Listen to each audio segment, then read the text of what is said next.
What's going on, everyone? Welcome back to episode 121 of the Lombard Trucking Show. Thank you all once again for being here.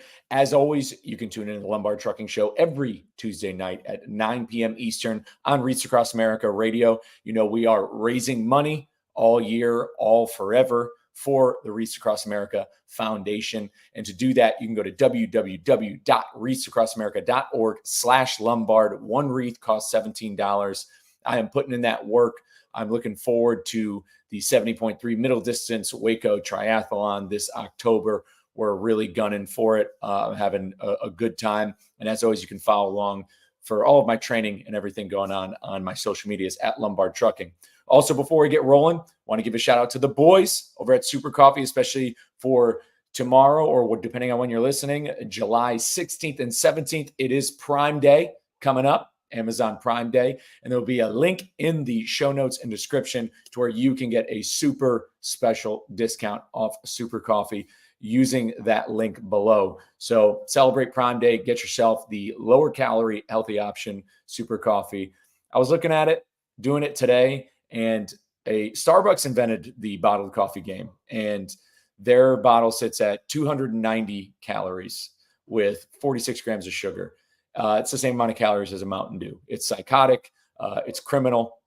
So why not get something that tastes just as good for lower calories with some more protein when you start your morning? But without any further delay, let's roll right into today's episode. I've really been looking forward to recording with this gentleman today. We've been active on social media together for some time. He's a very active trucker on Freight X, as we like to call it, Freight Twitter.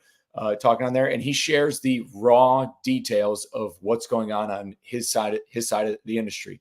He owns a small fleet out of the Midwest in Surprise, Nebraska, Elite Commodity Express. So without any further delay, I want to bring him right up onto the stage, Mr. Ted Johnson, the CEO himself. What's going on, brother? Oh, we're just enjoying the evening. It was a busy Monday. Mondays are always the busiest, it seems. Mondays and Fridays, I can't take enough phone calls. Oh, okay. Good. I'm glad to have you here, man. Unfortunately, I found out I need a premium account on Twitter to go live. So I'm not live on X. So I'm only on LinkedIn and YouTube. So I do apologize. I guess I got to fork over $8 a month. But as far as I just read, you just took down your premium Twitter account as well. Is that not to cut some costs? Am I right? Yeah. As bad as I think most trucking companies are bleeding right now due to the supply and demand in trucking. Everyone's cutting where they can. And did I need to get rid of my $11 check mark? No. But I did it because what I had to do last week was it was very difficult and challenging to deal with. So I felt like, you know what, no matter how small the amount is, if it's a luxury item, I'm doing away with it. No, absolutely. And we're going to actually get right into that. But before we get rolling, kind of let's hear the Ted Johnson story, man. Where are you from? Kind of where'd you get started? Kind of walk us up to how we got to Elite Commodity Express. So I bought my first truck right before I turned 21 years old. I had been driving a truck since I graduated high school. Never went to college. School was never for me. So drove for a guy. I've had one company job in my adult life, and that was a driver for another company. It was local in Nebraska, and I did that for 2 years and 2 months, and gained a lot of experience. Figured out during those 2 years this is what I was going to continue to do, and I thought, well, if I'm going to do this, I want to do it for myself. I thought I thought I gained enough knowledge to go out and do it, but I was always seeking, mentors, teachers, and things like that. So, towards the end of my 2 years being a company driver, I came across a guy. His name was Mike Thompson, and Mike Thompson is on Twitter or X, and he was a Kevin Rutherford guy. And the conversation started with him on going out on my own, buying my first truck, and things like that. And ran into him in a town out in western Nebraska. And he said, you need to find Kevin Rutherford on Sirius XM radio and let him be your teacher and guide you. And then I got his phone number, and he was a big help to where I'm at today. So Kevin Rutherford is where it started. I attended my first, he put on these things called CMC. It was a Certified Master Contractor Seminar. It was a week-long seminar in Kansas City. I attended them in 2014 and 2015. So after I attended the first one in 2014, I turned 21. Or I went to that before I turned 21. And when I got back, I went out and bought my first truck, and I started Elite Commodity Express. And my first trailer type was a hopper bottom. And you know, the commodity business is a make or break type of business, and it's not very consistent. It's either really at the top or really at the bottom. I mean, trucking seems to be like that in general, but the commodity business, it can be, you know, those cycles can be really vicious. Mm-hmm. So I worked in from a hopper bottom to a flatbed type of freight. I did that for a while on my own, and then where the numbers made the most sense and where the consistency of freight was at for me and my location in Nebraska, it seemed that hauling, you know, I'm in the beef patch, and that's what we primarily haul is beef. And so once I got into the refrigeration business, hauling reefers, that's where I started to build Elite Commodity Express. I felt like I had the customer base built. I felt like, you know, consistency was there, and I grew from 1, 2, 3, and I worked it all the way up to 12 guys. So there's 4, I think, owner operators here out of the 12, and the rest are company drivers. So I guess in a long story short, that's kind of Elite Commodity Express. Dude, that's awesome, man. So kind of walking it back a little bit, you bought your first truck before you were 21. What kind of truck? What kind of truck? It's still in the fleet to this day. It is a 1999 Freightliner Classic FLD. It's got a 60 series Detroit 13 speed. You know, it's owner operator spec truck. And my driver from Texas, Mr. Tim, drives that yet today. Yeah, I was gonna say who's the lucky man who gets to drive that. Yep, it's my driver from Texas, and a lot of my guys who have been with me, you know, I really took off with Elite Commodity Express in 2022. I started building in 21, really took off in 22. But you know, everyone who's come has stayed. I've let a few guys go. I've just, my discernment on hiring wasn't probably the best. You know, gave them the benefit of the doubt, of course, and I found out real quick those weren't going to work. But for the most part, everyone who's here, it's been word of mouth. And I have like no turnover. Everyone stays. So, man, that's awesome. So you like the company started in 2021? That's when I started to build.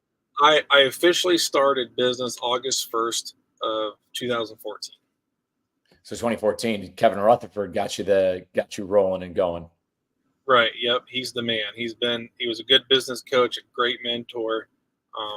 You know, his teachings, his knowledge, his information saved me a lot of pain and grief. You know, I guess it was a shortcut to success as long as you followed his plan. And that was a huge help to get to where I'm at today. No, that's awesome. I mean, I'm a huge fan of Kevin Rutherford. I think him and guys like Adam Wingfield are invaluable to this industry, and they're, you know, they get a lot of flack from people out there. And I know, you know, Rutherford's always dealing with naysayers. And what I love about Rutherford the most is like he welcomes disagreement. He welcomes, he welcomes conversation and healthy debate. Like him and I were debating on, you know, stuff with diet nutrition on Twitter the other day. And it's just like, at that one point that I feel like threatened by him or anything. He's probably the nicest guy you can talk with. And he truly, I mean, his heart's in it. Like he wants you to win. He's a good guy.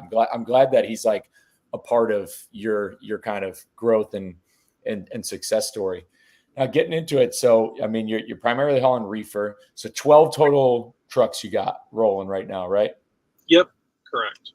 12 total, all doing reefer, All doing reefer. 4 owner operators. Yep. Awesome. And so they're leased on to you. Kind of break down that, because I was a owner operator who was contracted onto a carrier. Man, if only I met you a couple of years ago, I might be hauling for you right now. But what's your setup with them kind of looking like? Just because there could be guys out there who are going to listen to this, and they're looking to lease on to you. And I mean, the more capacity you got, the better. So, what are you offering a guy who's got a truck out there who's maybe not feeling just being having their own MC? They're maybe looking to lease on. So what do you offer for those guys? So leading up to the tragic news of last week with changing my pay model, leading up to last week, I was 25 or 75-25 with the owner operators, and that was pulling my trailer. Now with the restructure of the pay model, it is now 70% for the owner operator and 30% for me. I waited as long as I could before I needed to do that. My CPA has been on me for a long time to change that structure. But I never wanted to be the reason. I don't like messing with people's paychecks. Anyone I do business with, anyone who works for me, the one thing they can never say is that Ted Johnson had to pay his bill or pay me for my work.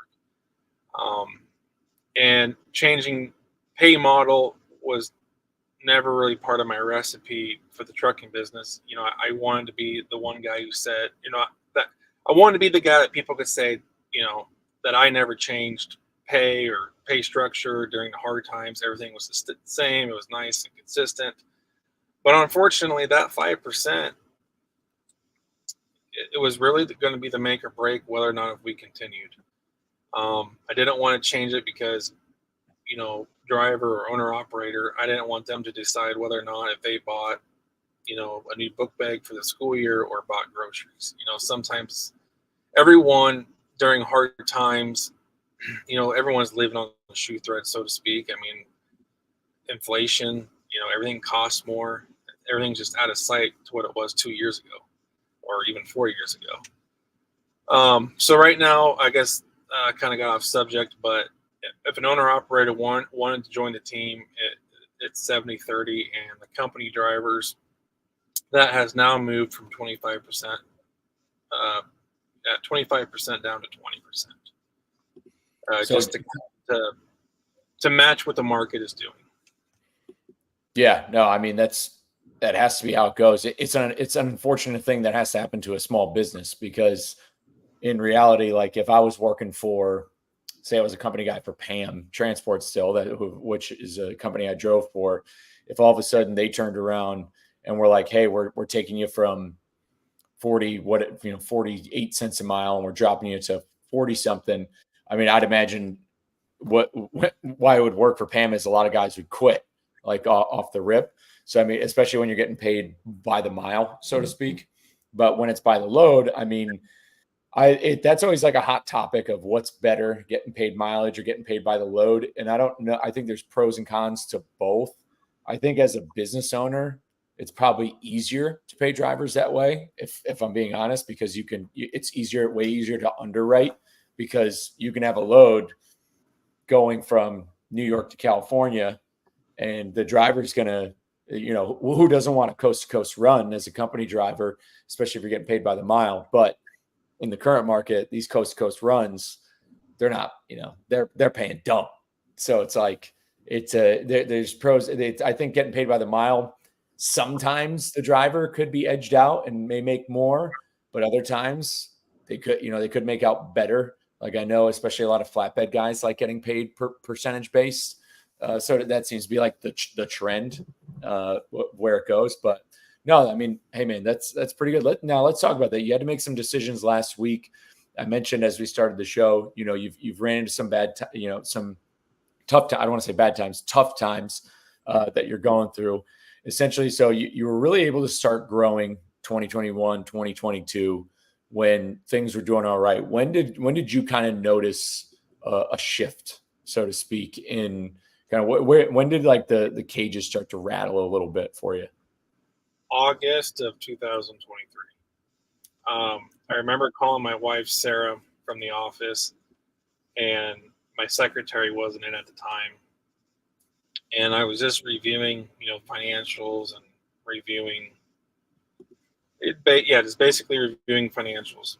And after I got done reviewing it, as much as I wanted to deny it, I noticed something was changing fast. You know, inflation was kicking in on cost. Freight rates were sliding fast. Supply and demand was taking effect. Um, I've told everyone on my team and people I associate with, my growth plan never anticipated the current administration. My growth plan was with the economy we had with the previous administration. So when Biden took office, I made a comment to my wife right there and then. This wasn't what I was planning for. You put someone in the White House with a lot of power and control that is not business friendly, wants to regulate everything. That disturbs business. A lot of red tape, just it costs more to do business and all that fun stuff. So August of 2023, I called Sarah and I said, we might be in trouble. Things are getting uglier faster than anticipated. Things are getting competitive all of a sudden. And it's been a fight ever since. And since August of last year, it's only progressed. We have no profit margin. The publicly traded companies, I don't know if there is one out there showing a profit. I mean, the ones I reviewed, they're all in the millions of dollars of loss. And we're right at cut even. So that was another factor in leading into the pay cuts. Okay, I got you. So August 2023 has really started going. So you were rolling. So even when fuel prices, so August 2020 or like summer 2022, we had a little bit higher fuel costs, but you were kind of still able to ride that out. The higher fuel cost rates were still good. Produce wise, I'm imagining for you, like you were still running good. Yep. Freight has always been steady. It was just the rates that got competitive, and fuel skyrocketed. And now there's been a couple of things that I think have helped our survival. Speaking about fuel cost, I grew up on a farm, so being around the farming side of things and the business side of that, I learned a lot about hedging. So I've always done a lot of reading, a lot of studying about hedging. So I hedge my fuel, and basically when the fuel goes up at the fuel pumps, I'm able to offset that by the future contracts. So I was a little bit price protected, when we saw some crazy, $5 fuel, $6 fuel a gallon. Wasn't affecting me as bad as others, just for that one reason. And one of the things I think also led to, us are still surviving is just having more of a customer base and relationships versus brokers. I love brokers, by the way, but when you don't have to split the pie and you can keep more of that just helps get through these more challenging times. Yeah, that was another thing I was gonna say. So you got the 12 total trucks. And what were you at 12 trucks August of last year, like this time last year? Yep. Okay, I've been holding that for a good year or more, year and a half, 12. Okay, so you've been able to add those trucks, and now I was going to ask you about like broker versus customer. So you have a fairly good capacity, and so that was going to be my next question. Is so you said you've been fortunate to have contracted rates with customers, but those contracts have been getting undercut. Yep, we've definitely had to become more competitive to remain hauling the volume of loads that we do with our customers. Really? I mean, yeah, you don't have to name these customers by name, but this is in the This is in the refrigerated side of things. So yeah, what lanes are these? I mean, you don't have to give any customers any names. We don't really want to out anybody like that. But kind of what lanes were these that you were running where it did get cut? You might have some people finding things in common. I'm curious what lanes those are. Hey, I'm turning on a light here. Is that okay? Or... Oh yeah, dude, turn it on. More light the better. Okay. I'm traveling in my pickup, so I just want to make sure I don't go too dark on you. But so our lanes are from Nebraska to Florida. That's the bulk of our business is Nebraska to Florida. We do go from Nebraska to Maryland, and then Nebraska to Texas. But the bulk of it, I'd say 70 to 80% of what we do is to Florida. And a lot of that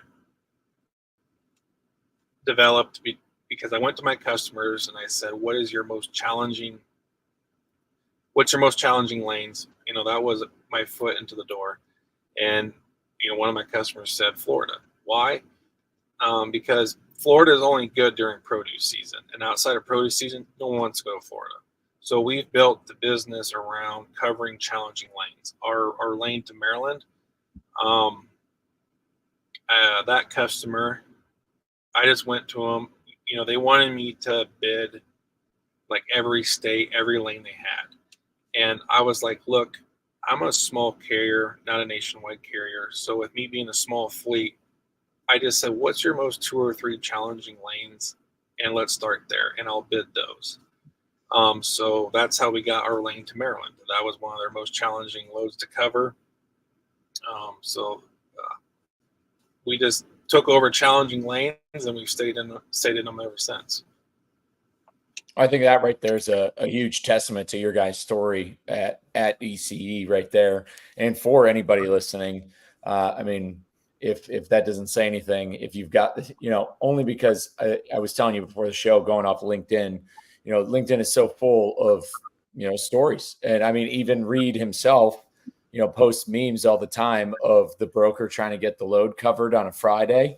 And it's just like, well, hey, those difficult lanes, there's carriers out there who are looking to jump on it. And you guys are one of them. That's, I mean, it's great. You've been able to hold solid on them, but so you're going from Maryland to Florida. Nebraska to Maryland, Nebraska to Florida. Nebraska to Maryland, Nebraska to Florida. Gotcha. Now, when it comes to, coming out of Florida, are you flip-flopping? Are you running that reefer as a van? How are you guys getting out? Produce season, we're running the reefer. So when we knew that was our lane, like that was Florida was our thing, I just continued to build that customer base. So produce season, we have like 2 really good direct produce customers that we deal with. There's that odd time where things just don't line up with those customers and we do have to get a brokered load. And that's typically refrigerated. So there and back, round trip, I would say 90% of the time it's refrigerated. We try to utilize that reefer because that's, to me, that's where all the value is at. In the van market, that's a competitive place.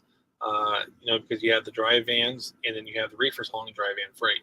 So we really focus on running those reefers and just adding to that bottom line and adding value to the customer, so to speak.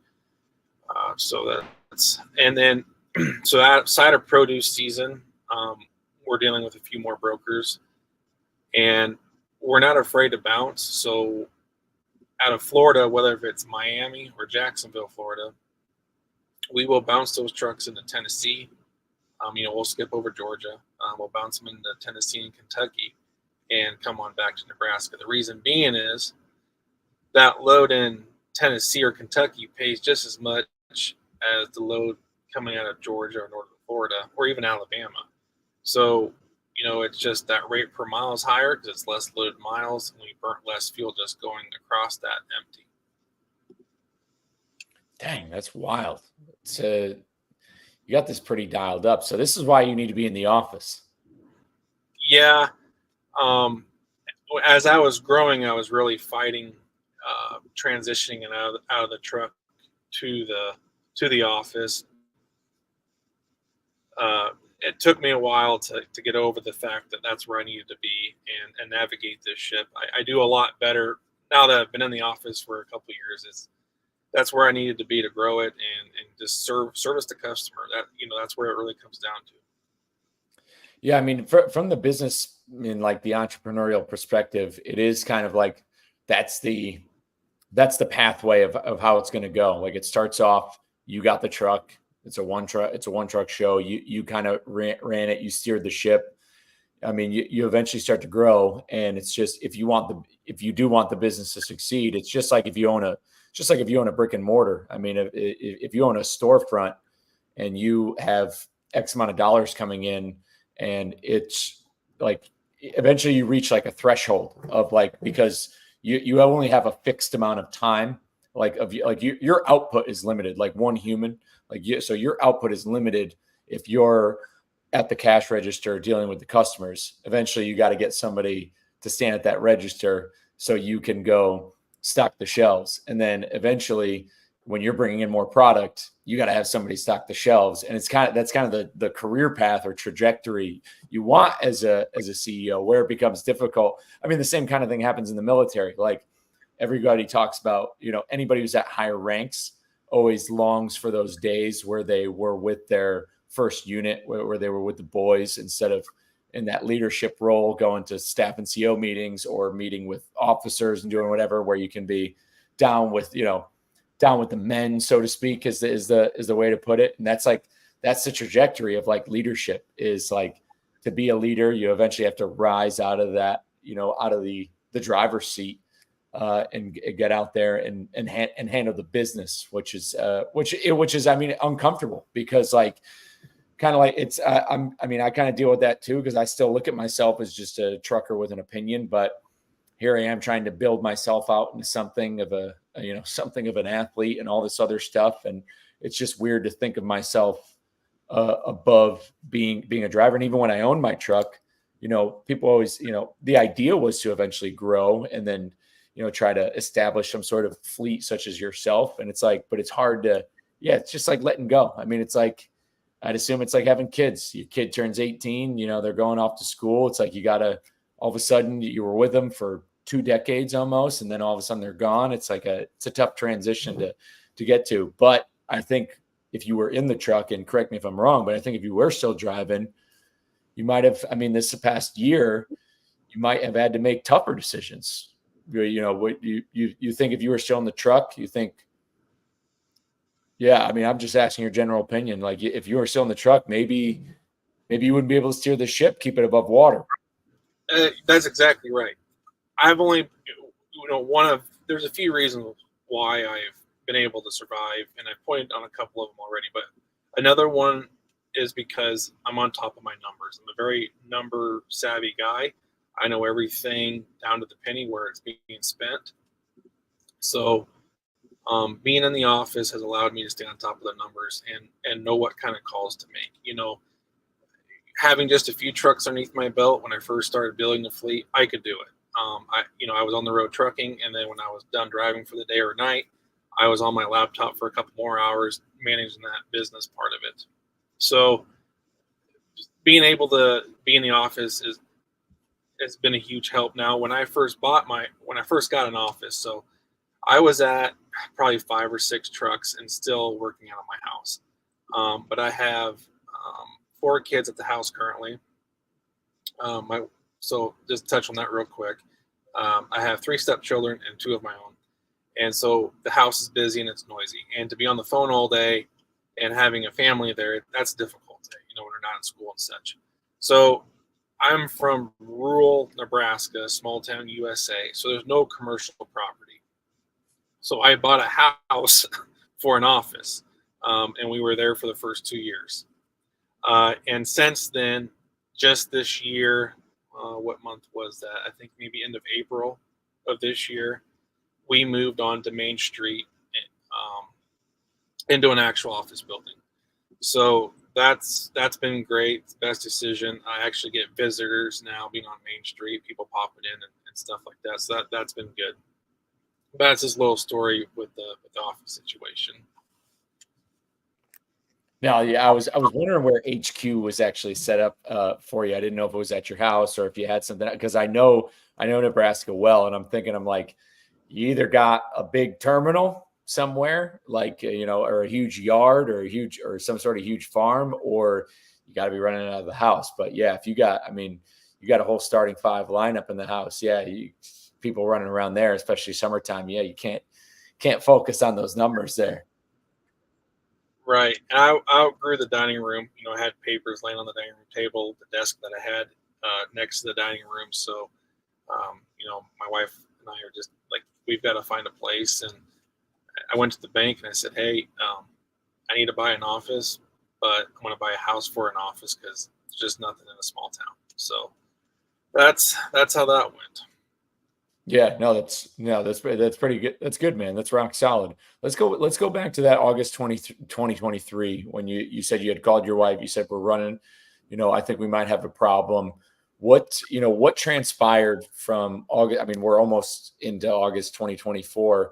Kind of talk about these last like 12 months specifically. Like what are some like specifics that like come out at you that kind of like some of the stuff you've been talking about on Twitter. Like, what are some events that transpired kind of lead to this? You're number one, I will say, I guess, and you've already kind of summed it up.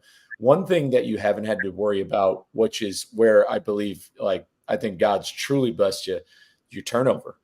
You haven't lost a guy, and you've been really and the thing is, whether just to say that you haven't lost a guy within a year is unheard of in the industry right now with what turnover looks like, with how many people who are always looking for the next job, the more money, XYZ. I think that to have that base covered is like, it seems small because it's not a problem for you now, but I mean, if that was one other thing, I mean that would just totally compound onto you to try to find another guy to fill a seat, like to have a truck down for without a driver would be worse. But yeah, kind of talk us through the last 12 months. So, yep, made the phone call in August to Sarah, let her know that something was going on. I want to say then it was end of September, October. I went and visited the banker. Um, the best thing I've done is I've always kept everybody in the light, whether the people within the company, my wife, the bank. I've never kept anybody in the dark. I've always communicated where we stood and everything. So then I went to the bank and I said, hey, cash flows are changing, things are different, so we need to do something different with my equipment loans. We need to restructure to have this make sense with what the business reports are producing and what they're showing. So restructured, I think, September, October of 2023. That helped definitely with what we were seeing in the cash flows, and then just really cutting cost.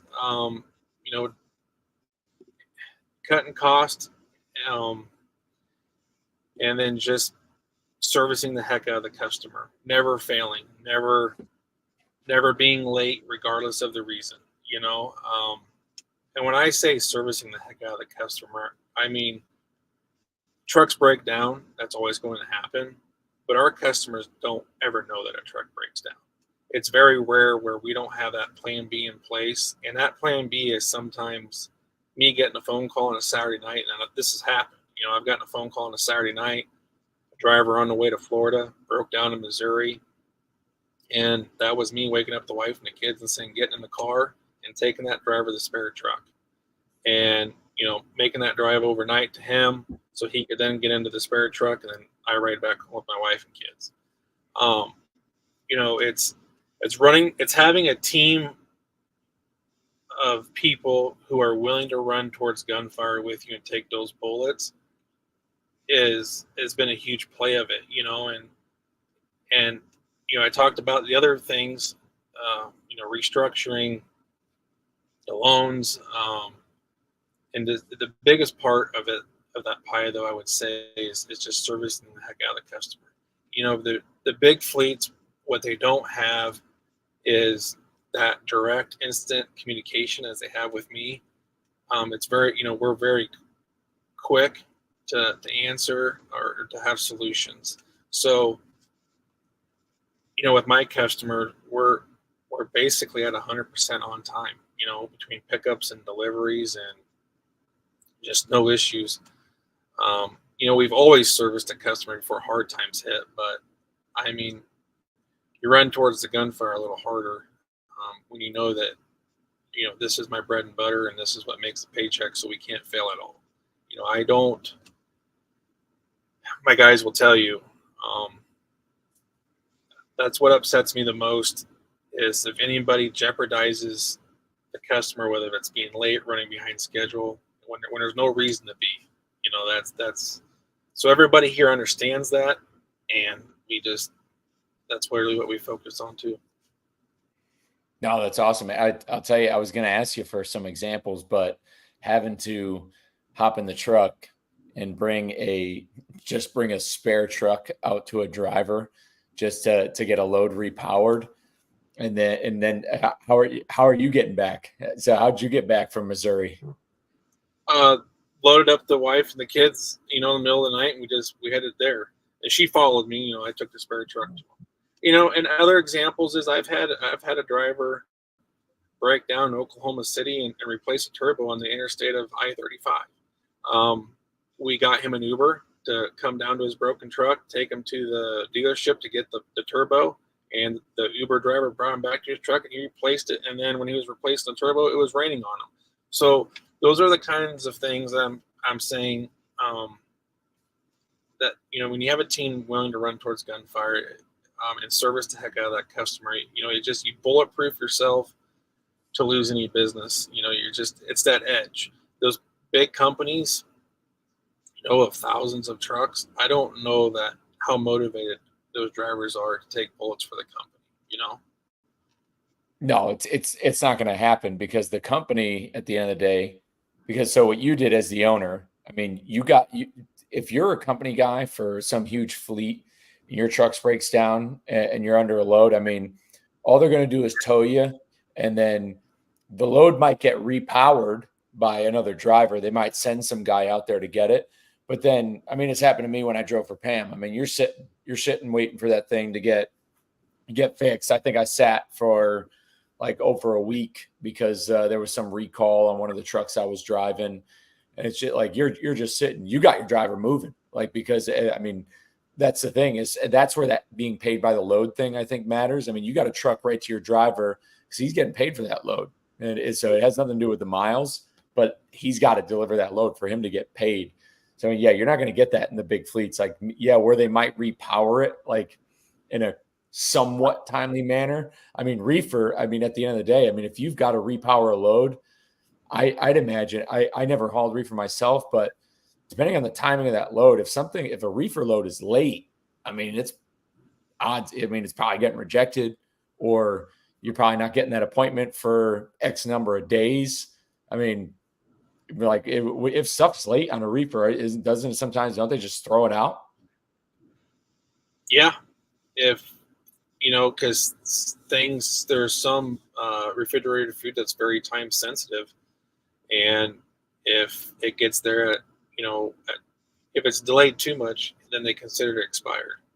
And, just to kind of go on to another example, I've had a driver break down. I know it was on I-55. I can't remember exactly what state, but he broke down at 2 a.m. It was Sunday night. He had a delivery to make on a Monday morning, and he hit a bump, on the interstate, and that was enough to break a battery cable.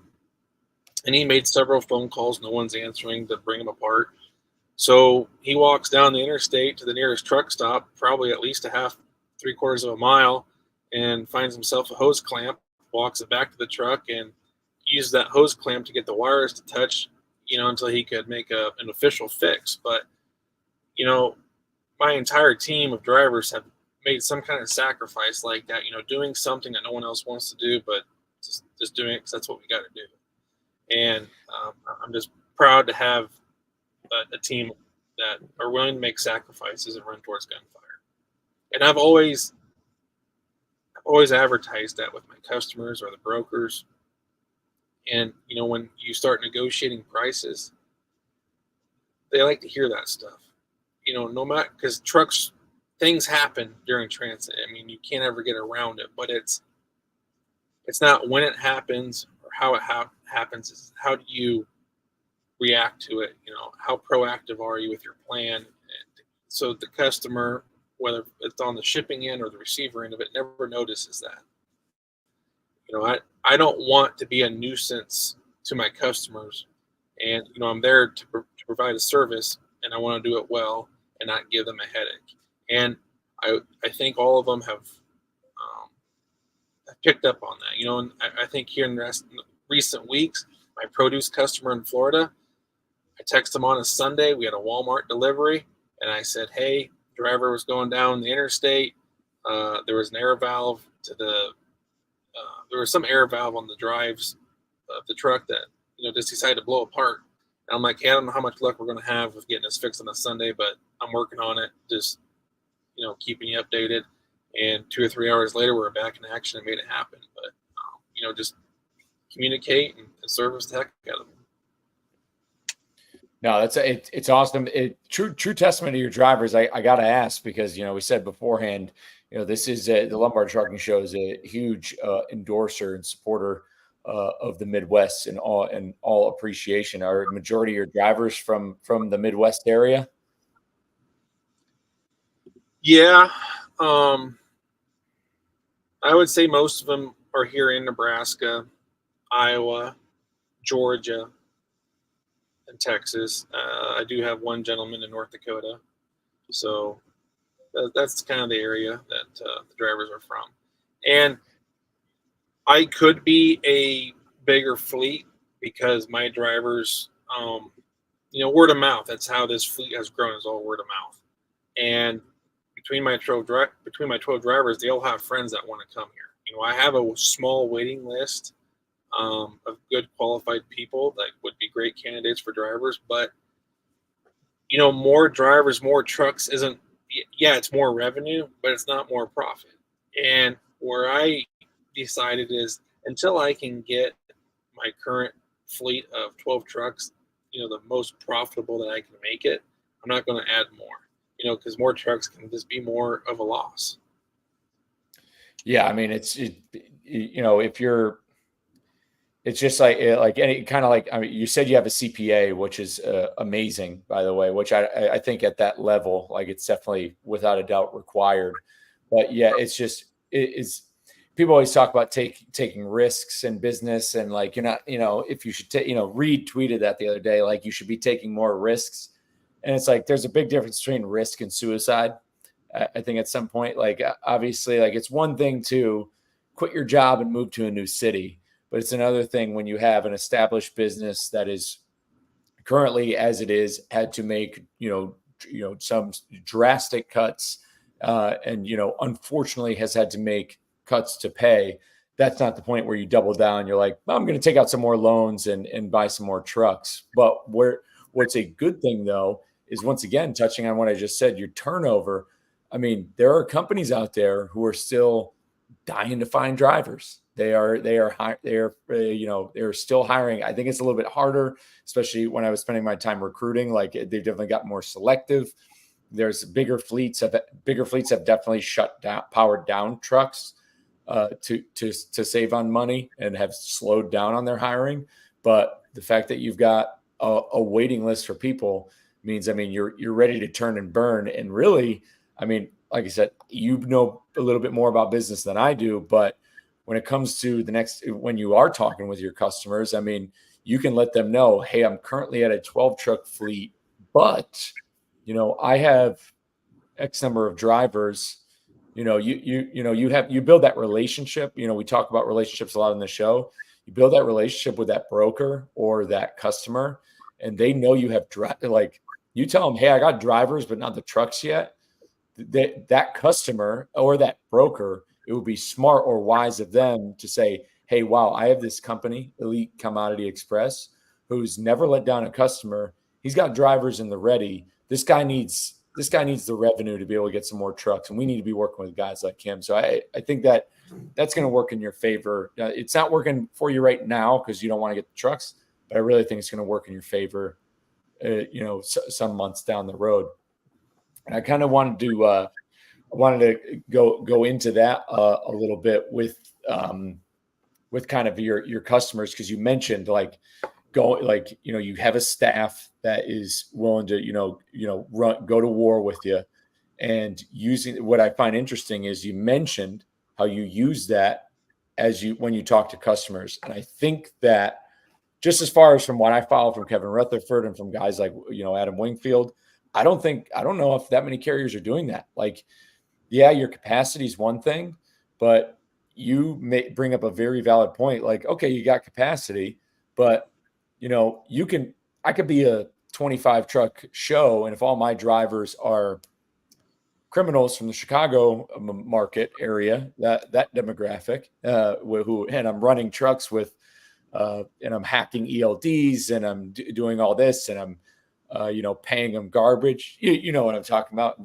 If I'm a Chicago-based carrier and I've got 25 trucks and I'm running illegally and like crap, and I'm running bad equipment, then what is 25 trucks really actually worth compared to what you've got, which are drivers who come hell or high water are driving? And I think that's like just key marketing example of, hey, somebody doesn't like the rate you present to them, advocate for yourself, lobby harder. Hey, no, I'm Elite Commodity Express. These are my guys. Those anecdotes are powerful. No, biggest reason why I wanted to have you on the show is to tell those important examples of your drivers. You got any other driver stories you want to let out on the airwaves? Any other guys who you're talking on the rain on 35? I mean, you don't get any more highlight reel than that. Yeah. I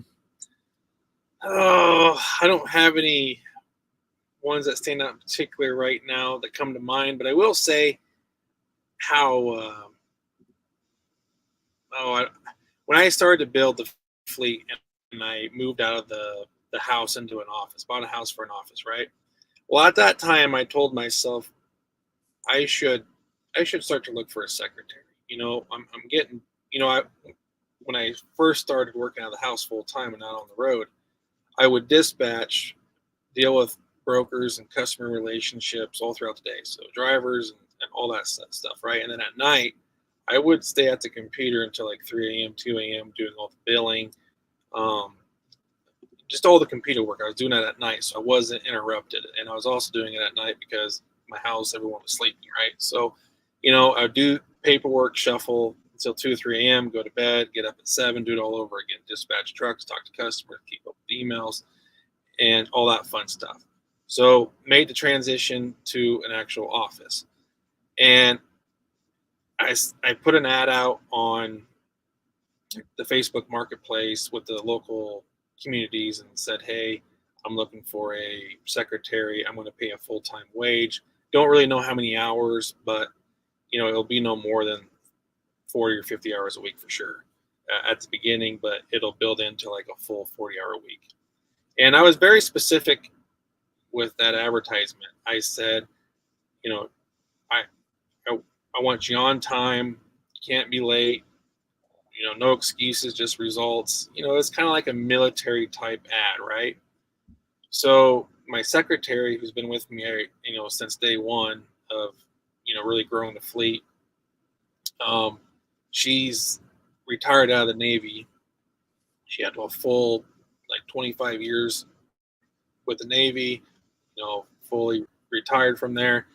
And that was the best thing that ever happened to me, was hiring her as my secretary, because I'm not the most office savvy or office organized person. Like, I do pretty good with it, but she took it to like the next level. And so hired her, got her in the office, and shortly thereafter, a few months in with her, I was like, I'm freaking crazy for ever thinking I could continue to grow without a secretary. I didn't realize how much I was putting myself through and how much time I didn't have because I was doing everything until I hired her. So that was like another growing pain, just as much as it was going from the truck to the office and then hiring an office employee to help with the back office stuff. So And I thought at the time too, I got to 5 trucks, got to 10 trucks, got to 12. But in between like the 5 and 10, I thought, well, I can just keep doing this. I'm going to be at 100 in no time. And then I got to 10 and I pushed it to 12. And I'm like, you know what? This is it. Because all your time is consumed. And if I want to continue to grow beyond 12, I think it's going to be time for another office individual. That way I can go between office and trucks.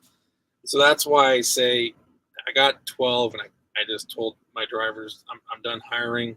If you have friends that want to join the team, I can take their information. But we're going to stay here and maintain 12. It's comfortable. Our weeks are busy Monday through Friday, in the office between my secretary and I. I mean, I'm never really away from work. There's always issues to deal with over the weekend. So I just feel like, I'm at maximum. And then another thing is I don't think there's really no such thing as work-life balance. It's either one or the other. And being in the Midwestern and just having that work ethic of staying with it and always working, I think has been another part of this, the success story. Because for those who want to grow a fleet and get beyond, a couple trucks, you got to be willing to deal with it all the time. Holidays, middle of the night, weekends. I mean, really, there's not really a life outside trucking. You gotta breathe it and bleed it and keep on with it. I tell you what, that's a good place to put it. Yeah, there's unlike other people on YouTube, there's no passive income when it comes to trucking. It's not going to make money while you sleep. You've got to be out there working for it. Now, we got a couple minutes. I wanted you to. I mean, you seem. I mean, you're still out there. You're still doing it. You haven't given up. What's? I think my prediction months ago was that, Q3, if I'm speaking in, finance bro terms, I had a feeling that towards the end of the year, things would, we'd start to see an uptick. I know Craig Fuller, from FreightWaves, is very optimistic. Is any optimism on the horizon for you? You seeing anything good on the radar over the next couple months, maybe headed in, towards the back half of the year? Anything you're looking forward to? So I just see things more of the same. We're busy as far as, revenue or a capacity crunch, more of a demand for trucks. There's just so much now that plays into, supply and demand. I just see kind of more of the same, to sum that up. I wish I had better news, but just talking with my customers and the conversations I have, I don't think it's going to get any worse. If it gets better, it's going to be slow. I don't know that we really see that uptick until 2025. The last quarter of this year could be a little busier. But, next year, maybe we're doing a little less crying and a lot more laughing. But I think it's going to be tough until we get into next year. Yeah. Okay. We heard it right. We heard it right there from Elite Commodity Express. That's kind of the vibes those are kind of the general vibes. But dude, like I messaged you, I'm praying for you big time. I really want you to win. Anybody who's listening to this show, number one, whether you're on LinkedIn, whether you're listening on Spotify, Apple, YouTube, wherever you're getting this, if you're somebody who works in the logistics industry and you are connected with brokers and you can help this man out and you've got some tough lanes and you think that you've got some stuff that you don't have a carrier can handle, this is your guy right here, ECE Express, Elite Commodity Express. Ted, where can the people find you? So we got a website. It's www.ecetruck.com. If you want to contact me, you can send me an email. It's ted@ecetruck.com. And we're on Facebook. We have a page there too at the website. So that's where you can find us. Awesome, man. Well, we'll wrap this one up. I'm gonna bump you out real quick if you want to hang out. I appreciate you coming on, dude. That's a powerful story. Truly, true testament of, in my, I didn't want to, I was trying to figure out a way to say this without it sounding mean, but it's like you're building the American dream, but right now it's a little bit of the American nightmare. And that's the mission of this show, is to try to turn that kind of stuff around. I think that's the mission of a lot of people on Freight X. I think they want to see it succeed. Guys like Craig Fuller, who I mentioned, I think guys like him want you to win. I mean, there are brokers that we're all connected with that want you to win. And I think the more and more we just keep talking, the more we keep the vibes high. And the more I truly believe, every time I read one of your tweets, like I said, I just like it guts me. But there's this spark in me that just says, like, I know that, went through all things, when you give thanks, like if I think that you're the type of guy who is like giving thanks. I mean, you just talked up your whole staff, your whole team. There's a universe, and there's a world out there that's gonna whip it right back you, man. And I just appreciate you coming on, telling the truth out here, what you're going through, how real it is. You're out in your truck doing it. And hey, we're gonna check in a couple months, and I think things are gonna be turned around by then. But hey, we'll be in touch. I'm gonna walk this one out. Thanks again for coming on, brother. Yeah, and I appreciate you inviting me on. And you mentioned that you might see a spark that we'll get through this. I believe that now.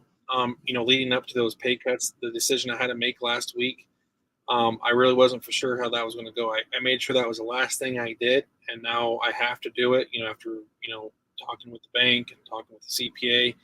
I needed to do the wage cut to get more in line with the market and to survive this. And knowing that the team is still willing to take those bullets with me, no matter what sacrifice we have to make to continue to be successful. I see the light at the end of the tunnel now. When you have a team of people who are willing to change with you during the bad and good times, that's part of the success. So. No, you're absolutely right, man. Appreciate you again. We're going to catch up soon. Thanks again for coming on, brother. Thank you. It was an honor. Hey, man, you heard it right there from Ted Johnson. That's a real story going on right there. Biggest takeaway from that, really, listen to how he talked about his team right there. And I'm in the middle of reading Tia Toomey's book. Tia Toomey, she's a CrossFitter, a former Olympic weightlifter. Big on team and her coaching and what it takes to succeed. And that right there, he had to make a tough decision, like any business owner has to do. You have to make tough decisions. The hard decisions. Not every decision you make in business is going to be easy. He made it, and his team's still riding with him. So if you are a broker out there, you work in the shipping and receiving world, you just heard a story from a world-class guy and motor carrier out there who is going absolutely in for their customers. These are the types of carriers you're going to be working with. These are the guys out there. This is what's tough about the trucking market, is you don't hear about these guys a lot. And so once again, if you appreciate this show and the story, definitely share this episode specifically. Let's get Ted's story out there and see what he's going through. This guy's putting in the work. But other than that, guys, that's going to do it for episode 121. If you're a guy out there with a similar story as Ted, reach out to me. My email, mike@lombardtrucking.com. You can find me on all social medias at Lombard Trucking. Reach out. Would love to jump you on here, get your story. Last thing I'll say, I just found out that I can't go live on Twitter anymore unless I'm premium. So that will change for the next episode in case you are a live viewer out there. I appreciate any of you guys on YouTube, LinkedIn checking in. But the blue check will be inbound. Finally, you got me, Twitter. So we'll get to it. But other than that, guys, that'll do it for episode 121. We're going back to the bench. Take care.